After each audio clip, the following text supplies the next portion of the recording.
సమ్మక్క సారక్క జాతర పోయొచ్చిన భారతి ఎన్నియాలో జాతర పోయొచ్చిన ఏంది వాని కథ ఇవాళేందో ఫుల్ జోష్లున్నావు. అరే నేనేందుల్లా మేడారం పోయొచ్చిన భక్తులు పోతున్న భక్తులు మేడారంలో ఉన్న భక్తులు కూడా మస్తు ఖుషిగా ఉన్నారు. అంతెందుకు మేడారంలో డ్యూటీ చేస్తున్న పోలీసులు కూడా ధూమ్ ధామ్ అనుకుంటా స్టెప్పులు వేస్తున్నారు. మీరు కూడా చూస్తారా? అయితే చలో మేడారం.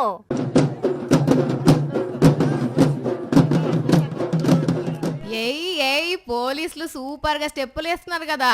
అబ్బా ఎయ్యండ్రి, భక్తులు ఎంత సంబరంగా ఉన్నారో మీరు కూడా అంతే సంబరంగా ఉండాలి.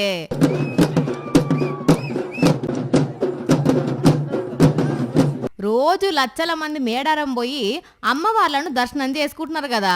మరి అంతమందికి భద్రత కల్పించాలంటే మస్తు మంది పోలీసులు తిన్నా తినకున్నా పన్నా పండకున్నా డ్యూటీలో ఉండాల్సిందే నాయే. పాపం ఎంత అలసిపోవాలి ఏం కథ.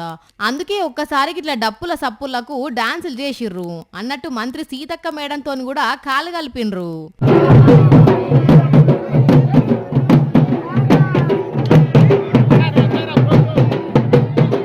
అందరు కలిసి సంతోషంగా ఉండాలి, అప్పుడే ఆ అమ్మవార్లు కూడా సంతోషపడతారు.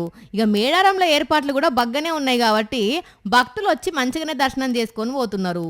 ఇంటికి పోయేటప్పుడు ఈ నుంచి ఏదో ఒకటి పిల్లగాళ్ళకి కొనుక్కొని పోవాలని చెప్పి షాపింగ్లు చేస్తున్నారు. బొమ్మల షాపింగ్ తీసుకోవాల్సి వస్తుంది సార్, పిల్లల కోసం అయినా తీసుకోవాల్సింది.